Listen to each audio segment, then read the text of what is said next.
Hello students, welcome to my YouTube channel Vidhi education. आज के इस वीडियो में हम मध्य प्रदेश राज्य शिक्षा केंद्र भोपाल द्वारा जारी लर्निंग आउटकम्स आधारित लर्निंग एप सामग्री के अंतर्गत ब्रिज कोर्स कक्षा 8 विषय विज्ञान के लिए यह वीडियो देखेंगे। विषय विज्ञान खंड ब में दिया गया है। इसके अंतर्गत हम चैप्टर समुद्र समीर और थल समीर देखेंगे तथा इसका संक्षिप्त परिचय जानेंगे। तो देखते हैं क्या दिया गया है। चैप्टर में ऊष्मा उच्च ताप के पिंड से निम्न ताप के पिंड की ओर स्थानांतरित होती है। एक वस्तु से दूसरी वस्तु में ऊष्मा 3 प्रक्रमों द्वारा स्थानांतरित हो सकती है। ऊष्मा मतलब हो जाएगा ताप, ठीक है। तो देखिए यहाँ पर ये है 3 प्रक्रम कौन कौन से, चालन, संवहन और विकिरण। अब दिया गया है आगे, ठोसों में प्रायः ऊष्मा चालन द्वारा स्थानांतरित होती है। द्रवों तथा गैसों में ऊष्मा संवहन द्वारा स्थानांतरित होती है और विकिरण द्वारा ऊष्मा के स्थानांतरण के लिए किसी माध्यम की आवश्यकता नहीं होती है। उपरोक्त चित्रानुसार मोमबत्ती की ज्वाला से ऊपर का हाथ गर्मी महसूस करेगा जबकि पार्श्व हाथ नहीं करेगा, क्योंकि ऊपर की ओर वायु संवहन द्वारा गर्म होती है किंतु पार्श्व की ओर वायु संवहन द्वारा गर्म नहीं हो पाती। तो देखिए यहाँ पर एग्जाम्पल में दिखाया गया है। फिर आगे पे पढ़ते हैं। तटीय क्षेत्रों में दिन के समय स्थल जल की अपेक्षा शीघ्र गर्म होता है। स्थल के ऊपर की वायु गर्म होकर ऊपर उठती है। इसका स्थान लेने के लिए समुद्र की ओर से ठंडी वायु स्थल की ओर बढ़ती है। चक्र को पूरा करने के लिए स्थल की ओर से गर्म वायु समुद्र की ओर बह जाती है। समुद्र की ओर से आने वाली वायु को समुद्र समीर कहते हैं। तो समुद्र समीर की डेफिनेशन दी गई है। फिर आगे पढ़ते हैं। रात्रि में यह प्रकरण ठीक विपरीत होता है। समुद्र का जल स्थल की अपेक्षा धीमी गति से ठंडा होता है, इसलिए स्थल की ओर से ठंडी वायु समुद्र की ओर बहती है। यह थल समीर कहलाता है। तो थल समीर की भी डेफिनेशन दी गई है। फिर है यहाँ पर चित्र के माध्यम से भी समझाया गया है। अब देखेंगे अभ्यास वर्कशीट नंबर 1 प्रश्न देखेंगे। प्रश्न नंबर 1 है, एक वस्तु से दूसरी वस्तु में ऊष्मा का स्थानांतरण किन प्रक्रमों द्वारा होता है? तो 3 प्रक्रमों द्वारा होता है, चालन, संवहन और विकिरण द्वारा। अब देखेंगे अगला प्रश्न। प्रश्न नंबर 2 है, द्रव तथा गैसों में ऊष्मा का संचरण किस विधि द्वारा होता है? तो द्रव तथा गैसों में ऊष्मा का संचरण संवहन द्वारा होता है, जैसे कि चैप्टर में हमने रीड किया था। यहाँ संवहन आ जाएगा राइट आंसर। फिर देखेंगे अगला प्रश्न नंबर 3, समुद्र समीर किसे कहते हैं? तो डेफिनेशन दी गई थी, हमने उसी से देख के लिखा है कि समुद्र की ओर से आने वाली वायु को समुद्र समीर कहते हैं। फिर है आगे अगला प्रश्न नंबर 4, थल समीर किसे कहते हैं? तो इसकी डेफिनेशन हो जाएगी कि स्थल की ओर से ठंडी वायु समुद्र की ओर बहती है, यह थल समीर कहलाता है। फिर है अगला प्रश्न नंबर 5, विकिरण प्रक्रम का कोई एक उदाहरण दीजिए। तो देखिए इसका उत्तर हो जाएगा कि तटीय क्षेत्रों में दिन के समय स्थल जल की अपेक्षा शीघ्र गर्म होता है। अब आगे पे देखेंगे, आगे पे दिया गया प्रोजेक्ट कार्य। तो प्रोजेक्ट कार्य के अंतर्गत क्या दिया गया है पहले रीड कर लेते हैं। छोटे बर्तन या बीकर में गर्म पानी लीजिए। कुछ वस्तुएं जैसे इस्पात मतलब स्टील की चम्मच, प्लास्टिक का स्केल, पेंसिल, पेन, लकड़ी का स्केल, डिवाइडर एकत्र कर इन वस्तुओं के एक सिरे को गर्म पानी में डुबोइए। कुछ देर बाद दूसरे सिरे को छूकर देखिए, अपने लक्षणों को तालिका में लिखिए। अब देखेंगे यहाँ पर तालिका बनी हुई है, दी हुई है, तो अब हम इसमें आंसर राइट करेंगे। तो वस्तु हमने जो दिया था उसी के अकॉर्डिंग लिखा है। स्टील की चम्मच, तो पदार्थ जिसकी वस्तु बनी है स्टील की बनी होती है। क्या दूसरा सिरा गर्म होता है, हाँ या नहीं? तो हाँ, दूसरा गर्म होता है। फिर पेन प्लास्टिक का बना होता है और इसका दूसरा सिरा नहीं होता है गर्म। फिर है लकड़ी का स्केल, यह लकड़ी से बना होता है और इसका दूसरा सिरा गर्म नहीं होता है। फिर है डिवाइडर, लोहे का बना होता है और इसका दूसरा सिरा गर्म हो जाता है। फिर है प्लास्टिक का स्केल, प्लास्टिक से बना होता है और यह इसका दूसरा सिरा गर्म नहीं होता है। फिर आगे पे देखेंगे स्व आकलन हेतु प्रश्न दिए गए हैं, जिसके अंतर्गत प्रश्न नंबर 1 देखेंगे, रिक्त स्थानों की पूर्ति कीजिए। इसमें फर्स्ट देखेंगे चालन खाली स्थान तथा विकिरण ऊष्मा स्थानांतरण के प्रक्रम है। तो चालन, संवहन तथा विकिरण 3 क्या है, ऊष्मा स्थानांतरण के प्रक्रम है। फिर अगला है बिना किसी माध्यम द्वारा ऊष्मा स्थानांतरण के प्रक्रम को विकिरण कहते हैं। तो विकिरण में ऊष्मा के स्थानांतरण के लिए किसी माध्यम की आवश्यकता नहीं होती है, हमने ऊपर रीड करा था ऊपर पर। फिर है तीसरा, लकड़ी की एक चम्मच को आइसक्रीम के प्याले में डुबोया गया है तो इसका दूसरा सिरा खालिस्तान के कारण ठंडा हो जाएगा। तो यह चालन के कारण होगा। कौन सा प्रक्रम यहाँ पर लागू होगा, चालन। अगला प्रश्न देखेंगे, प्रश्न नंबर 2 है, कॉलम ए में दिए गए कथनों को कॉलम बी के शब्दों से मिलान कीजिए। कॉलम ए और कॉलम बी दिया गया है। क नंबर पे दिया गया है, थल समीर के बहने का समय रात के समय होता है, समुद्र समीर के बहने का समय दिन का समय होता है, ठोसों में ऊष्मा स्थानांतरण का प्रक्रम चालन द्वारा होता है, द्रवों में ऊष्मा स्थानांतरण का प्रक्रम संवहन द्वारा होता है। तो हमने मैच कर लिया। अब अगला प्रश्न नंबर 3 देखेंगे, तटीय क्षेत्रों में दिन के समय वायु किस प्रकार बहती है समझाइए। तो इसका उत्तर हो जाएगा, तटीय क्षेत्रों में दिन के समय स्थल जल की अपेक्षा शीघ्र गर्म होता है। स्थल के ऊपर की वायु गर्म होकर ऊपर उठती है। इसका स्थान लेने के लिए समुद्र की ओर से ठंडी वायु स्थल की ओर बढ़ती है। तो राइट आंसर हो जाएगा इस प्रश्न का। फिर देखेंगे अगला प्रश्न नंबर 4, तटीय क्षेत्रों में रात के समय वायु किस प्रकार बहती है समझाइए। तो उत्तर होगा कि तटीय क्षेत्रों में रात के समय वायु स्थल की ओर से की ठंडी वायु समुद्र की ओर बहती है। तो यह उसका उत्तर हो जाएगा। अब नेक्स्ट टॉपिक देखेंगे, विद्युत धारा का चुंबकीय प्रभाव, जिसके अंतर्गत देखेंगे अवधारणा का संक्षिप्त परिचय दिया गया है। विद्युत धारा का चुंबकीय प्रभाव, जब किसी तार से विद्युत धारा प्रवाहित होता है तो वह चुंबक की तरह व्यवहार करता है। इसे विद्युत धारा का चुंबकीय प्रभाव कहते हैं। वास्तव में विद्युत धारा का उपयोग चुंबकों के निर्माण में किया जाता है।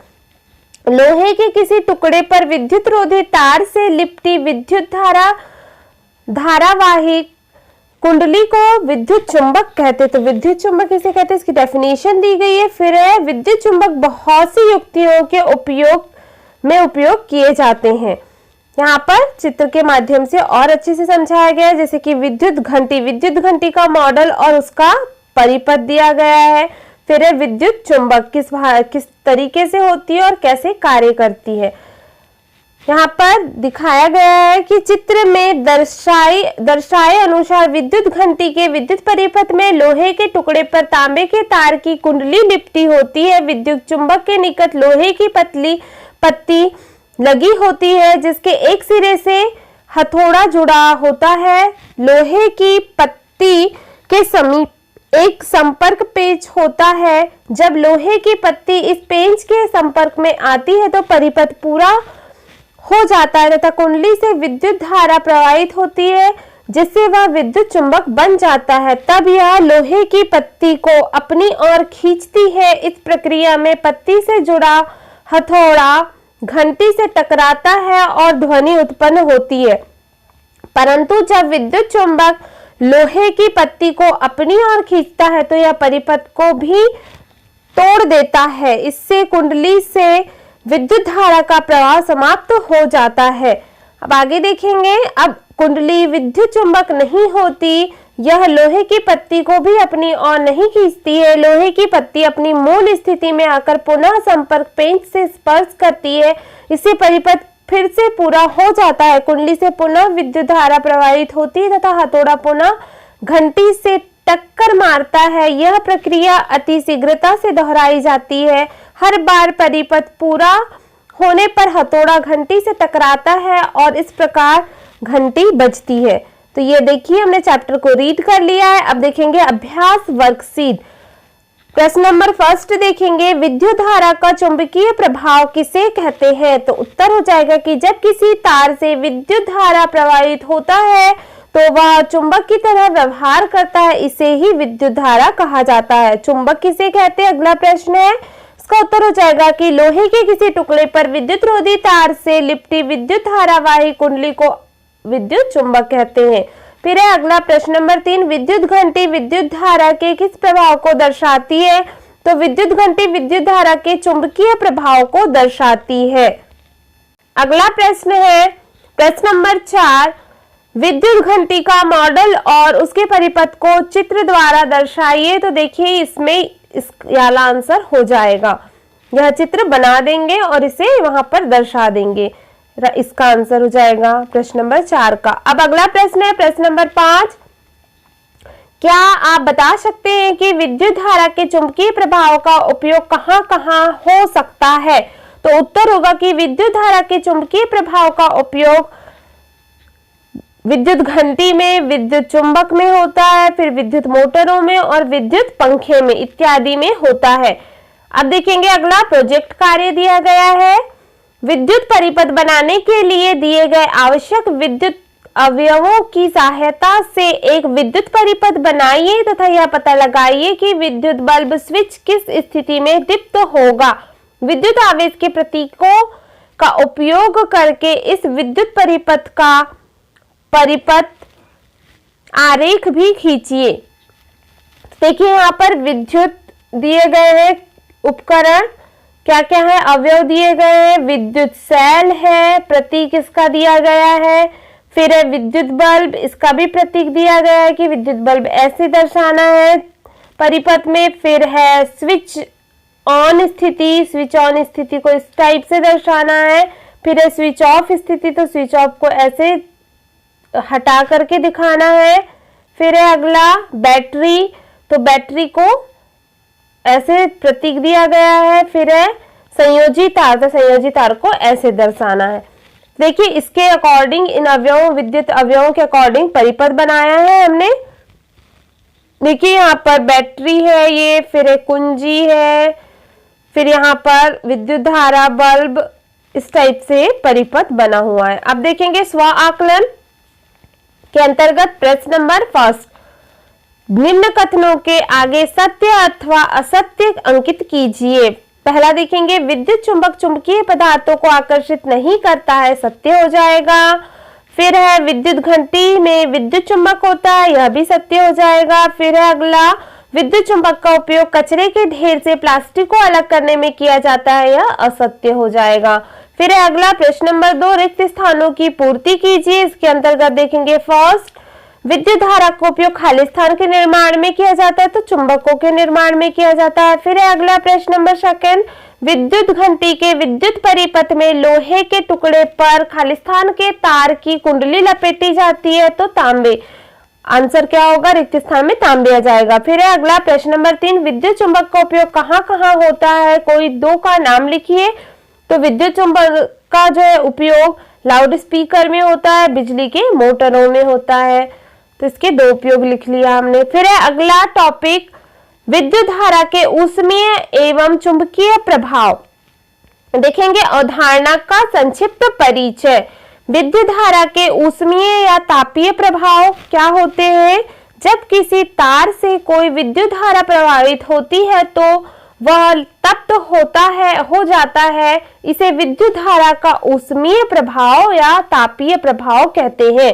फिर ए नंबर में दिया गया खाना पकाने में उपयोग आने वाला कोई विद्युत तापक हीटर, इसका उदाहरण हो जाएगा। और बी विद्युत इस्त्री का तापन अवयव, तो विद्युत इस्त्री मतलब प्रेस हो जाएगा, जो हम जिससे कपड़ों को प्रेस करते हैं। फिर है अगला, अपने कमरों को गर्म करने अथवा खाना पकाने में उपयोग होने वाले विद्युत तापक देखे होंगे। इन सभी में तारों की एक कुंडली होती है, तार की इस कुंडली को विद्युत तापन अवयव कहते हैं। तो विद्युत तापन अवयव किसे कहते हैं, यह बताया गया है। फिर है जब इन साधित्रों को विद्युत मेन्स से संयोजित करके स्विच को ऑन की स्थिति में लाते हैं तो इन अवयव रक्त तप्त होकर ऊष्मा देने लगते हैं, उनके जो अवयव होते हैं। सेकंड नंबर पे धारा के चुंबकीय प्रभाव दिया गया है कि जब किसी तार से विद्युत धारा प्रवाहित होती है तो वह चुंबक की भांति व्यवहार करता है, इसे विद्युत धारा का चुंबकीय प्रभाव कहते हैं। चित्र में दर्शाए अनुसार लोहे की लगभग 6 से 10 सेंटीमीटर लंबी एक कील तथा लगभग 75 सेंटीमीटर लंबा विद्युत रोधी लचीला तार लीजिए। इस तार को कुंडली के रूप में कील पर कसकर लपेटिए। तार के स्वतंत्र सिरों को किसी स्विच से होते हुए चित्र 14.19 जो दर्शाया गया है यह चित्र हो जाएगा। में दर्शाए अनुसार एक विद्युत सेल से संयोजित कीजिए। कुछ पिन इनकी स्कील के सिरे पर अथवा इसके निकट लगाइए। आप स्विच ऑन कीजिए, कील सा पिन चिपक जाएगी। स्विच ऑफ करने पर पिन गिर जाएगी। उपरोक्त क्रियाकलाप में विद्युत धारा प्रवाहित करने पर कुंडली चुंबक की भांति व्यवहार करती है। तो यह बताया गया है इस प्रयोग के माध्यम से। अब देखेंगे अभ्यास वर्कशीट नंबर 1 जिसके अकॉर्डिंग देखेंगे प्रश्न नंबर 1। विद्युत धारा के किन्हीं दो प्रभावों के नाम लिखो। तो उत्तर हो जाएगा उष्मीय या तापीय प्रभाव और चुंबकीय प्रभाव। अगला प्रश्न है प्रश्न नंबर 2।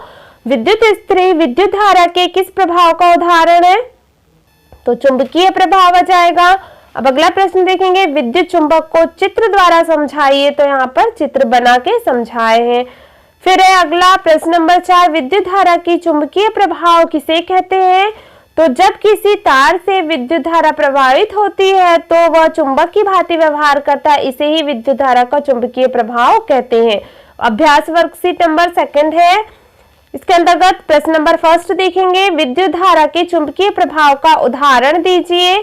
तो क्या हो जाएगा? फ्लेमिंग का दक्षिण हस्त नियम एवं फ्लेमिंग, यहाँ पर फ्लेमिंग हो जाएगा, फ्लेमिंग का वाम हस्त का नियम आ जाएगा। फिर अगला किसी ऐसे विद्युत साधित्र का नाम बताइए जिसमें विद्युत धारा के उष्मीय प्रभाव का उपयोग होता है। तो मोटर का स्विच इसका राइट आंसर होगा।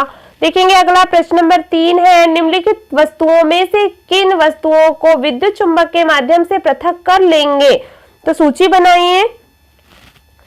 तो लोहे की कील को कर लेंगे, आंसर में आ जाएगा। फिर प्लास्टिक की बोतल ये नहीं होगा। रबड़ की गुड़िया यह भी नहीं होगा।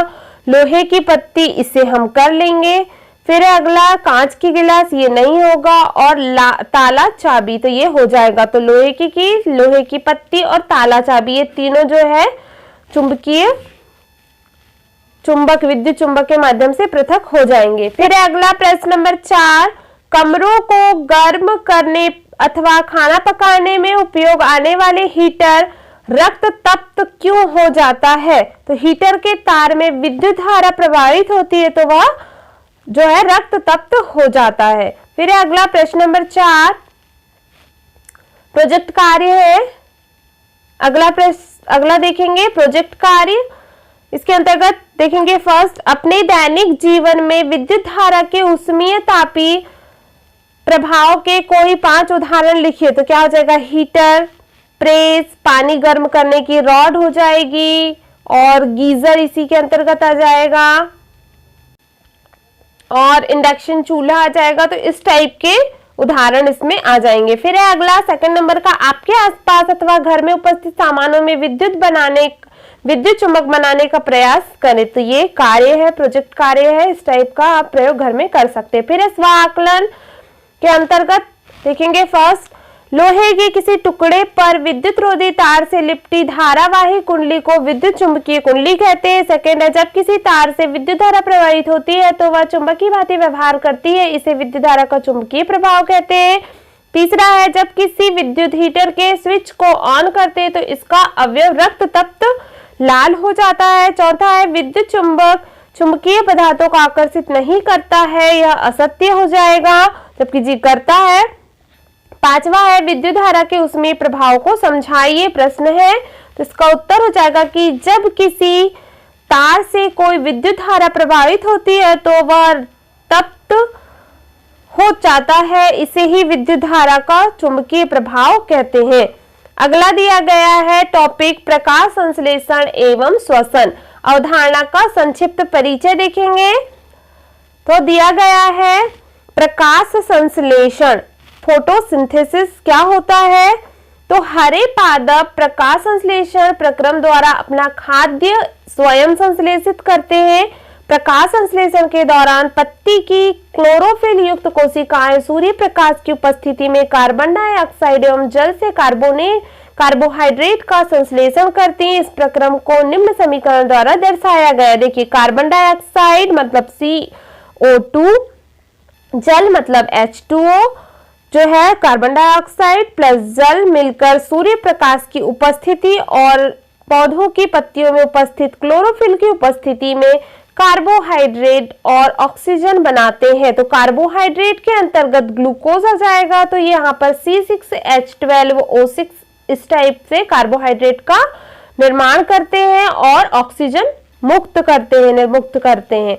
इस प्रक्रम में ऑक्सीजन निर्मुक्त होती है। कार्बोहाइड्रेट अंततः पत्तियों में मंड या स्टार्च, मंड को ही स्टार्च कहते हैं, की उपस्थिति में प्रकाश संश्लेषण प्रक्रम का संपन्न होना दर्शाता है। स्टार्च भी एक प्रकार का कार्बोहाइड्रेट होता है। फिर है दूसरा श्वसन। श्वसन किसे कहते हैं? तो श्वसन सभी जीवों में जीवित रहने के लिए अनिवार्य है। यह जीव द्वारा लिए गए भोजन से ऊर्जा का निर्मुक्त करता है। सभी जीवों की कोशिकाओं में कोशिकीय श्वसन होता है। कोशिका के अंदर भोजन ग्लूकोज ऑक्सीजन का उपयोग करके कार्बन डाइऑक्साइड और जल में विखंडित हो जाता है।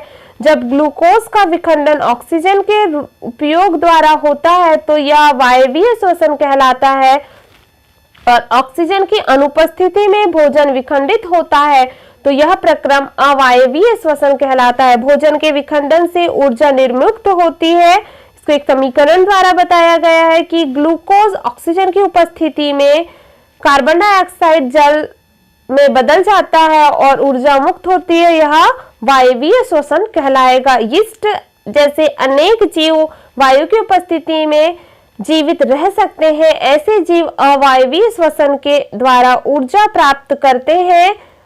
इन्हें अवायवीय जीव कहते हैं। ऑक्सीजन की अनुपस्थिति में ग्लूकोज अल्कोहल और कार्बन डाइऑक्साइड में विखंडित हो जाता है। जैसे ग्लूकोज, तो पहले वाला जो उदाहरण था समीकरण ये वायवीय श्वसन का था और दूसरा वाला अवायवीय का हो जाएगा, जिसमें ग्लूकोज ऑक्सीजन की अनुपस्थिति में अल्कोहल और कार्बन डाइऑक्साइड में बदल जाता है और ऊर्जा निर्मुक्त होती है।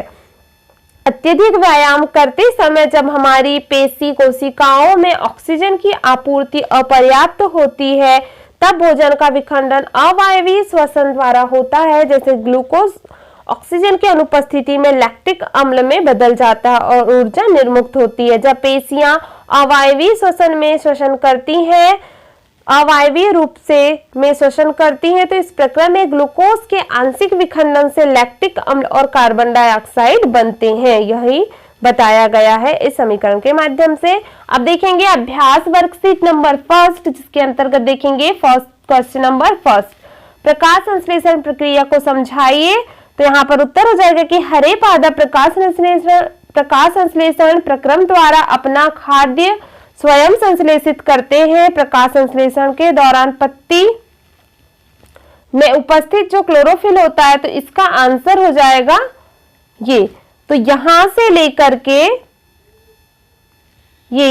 लेकर के पूरा यहां तक आंसर हो जाएगा इसका। यहां से लेकर के यहां तक पूरा आंसर हो जाएगा इस प्रश्न का। अब देखेंगे अगला प्रश्न नंबर 2, प्रकाश संश्लेषण प्रक्रम में कौन सी गैस निर्मुक्त होती है? तो प्रकाश संश्लेषण प्रक्रम में ऑक्सीजन गैस निर्मुक्त होती है। फिर अगला प्रश्न नंबर 3, प्रकाश संश्लेषण प्रक्रम को शब्द समीकरण के माध्यम से बताइए। तो शब्द समीकरण दिया गया है कार्बन डाइऑक्साइड प्लस जल मिलकर सूर्य प्रकाश और क्लोरोफिल की उपस्थिति में कार्बोहाइड्रेट बनाते हैं और ऑक्सीजन गैस भी बनाते हैं या निर्मुक्त होती है। फिर अगला प्रश्न नंबर 4, पत्तियों में ऐसी क्या विशेषता होती है कि वे खाद्य पदार्थों का संश्लेषण कर सकती हैं परंतु पादप के दूसरे भाग नहीं? तो प्रकाश संश्लेषण के दौरान पत्ती की क्लोरोफिल युक्त कोशिकाएं सूर्य प्रकाश उपस्थिति में कार्बन डाइऑक्साइड एवं जल से कार्बोहाइड्रेट का संश्लेषण करती है। तो यह इसका राइट आंसर हो जाएगा। अब है अगला अभ्यास वर्कशीट नंबर 2, इसके अंतर्गत देखेंगे प्रश्न नंबर 1। प्रश्न नंबर 1 है, देखेंगे प्रश्न नंबर 1, वायवीय श्वसन को समझाइए। उत्तर हो जाएगा कि ऑक्सीजन की उपस्थिति में होने वाले श्वसन को वायवीय श्वसन कहते हैं। अगला प्रश्न नंबर 2 हो जाएगा कि वायवीय श्वसन तथा अवायवीय श्वसन में अंतर लिखिए। तो वायवीय श्वसन वायु की उपस्थिति में होता है, जबकि अवायवीय श्वसन वायु की अनुपस्थिति में होता है। इसका उत्तर हो जाएगा। अगला प्रश्न नंबर 3 देखेंगे। व्यायाम करते समय हमारे शरीर की पेशियों से होने वाले अवायवीय श्वसन को शब्द समीकरण के माध्यम से समझाइए। तो जैसे कि अवधारणा में हमने पढ़ा था कि ग्लूकोज ऑक्सीजन की अनुपस्थिति में लैक्टिक अम्ल में बदल जाता है और ऊर्जा निर्मुक्त होती है। फिर है अगला प्रश्न नंबर 4। प्रकाश संश्लेषण तथा श्वसन की प्रक्रिया में अंतर को शब्द समीकरण के माध्यम से बताइए। तो प्रकाश संश्लेषण की क्रिया केवल प्रकाश में होती है, जबकि श्वसन की क्रिया दिन रात में होती है। तो इसका उत्तर होगा। फिर है प्रोजेक्ट कार्य। आपके सहपाठियों अथवा मित्रों की विभिन्न परिस्थितियों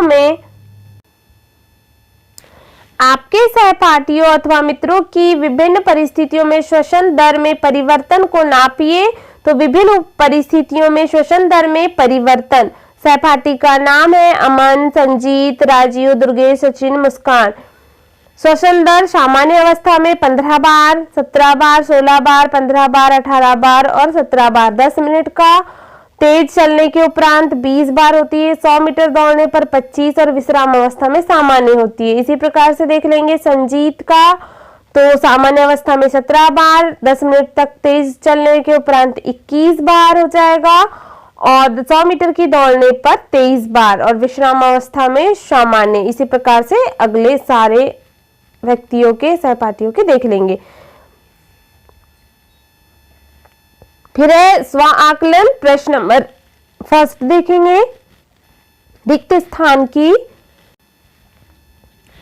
पूर्ति कीजिए।